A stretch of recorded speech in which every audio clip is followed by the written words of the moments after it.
Generative AI is something I want to talk about today because yesterday at New York Comic Con, CEO of Blumhouse, Jason Blum, was asked about it, and he said this. How much do you think that AI is going to be used in future Blumhouse feature films? And also, what do you want to say to people who are fearful of AI and are worried that it could take away jobs? We had a ton of negative press around that, a ton of negative reaction. My point of view is artists, we are a company that enables artists. Artists always come first, and artists want tools. And to me, it would be irresponsible if we didn't at least know about the tools. It would be irresponsible to not learn about the tools. So I know nothing about AI. I wanted to do this to learn about it. So we worked with 3 filmmakers to make these little shorts so that we could learn about it. And so when a filmmaker asks me about AI and can I do effects with AI or what can I do or what can't I do, I at least want to be able to have a reasonable answer before I bury my head in the sand. Yeah. And that was why I did it. And I don't really have a feeling one way or another generally about AI. I think it's 50% good and 50% horrible.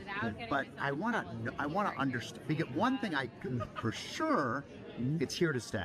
Yeah. So I want to understand it. I think it's a pretty good answer, all things considered. I mean, you can't say, "Oh, we're never going to use it ever. I promise." And you can't say, "Of course, we're going to use it exclusively." So, I mean, the best thing you can say is we'll learn about it and see what ethical practices we can put in. It's tough to say if ethical practices can even be done with generative AI. Maybe if the data fed in is art created specifically for the project that is then remixed with AI, maybe that'll be more acceptable than just, oh, let's generate horror monster A based on a conglomeration of other art people post on the internet. That would not be okay, obviously. Blumhouse is starting production on Five Nights at Freddy's 2 on the 27th, so about 5 days from now. They are building the monsters of the movie, the animatronics, physically. So the risk of AI really messing with that movie probably won't be too much of an issue. Maybe post-production stuff, but I don't know.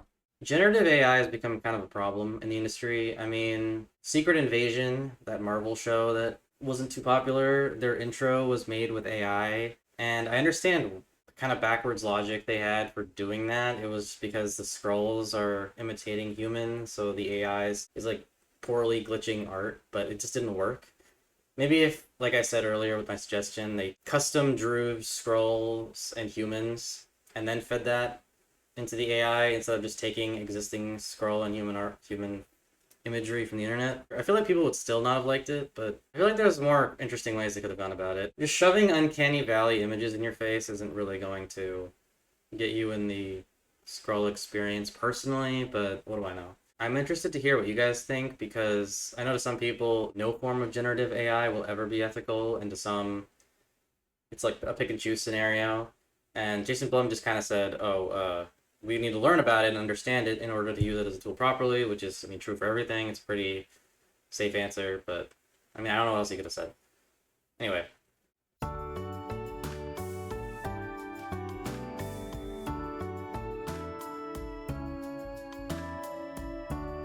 The joke is Terminator.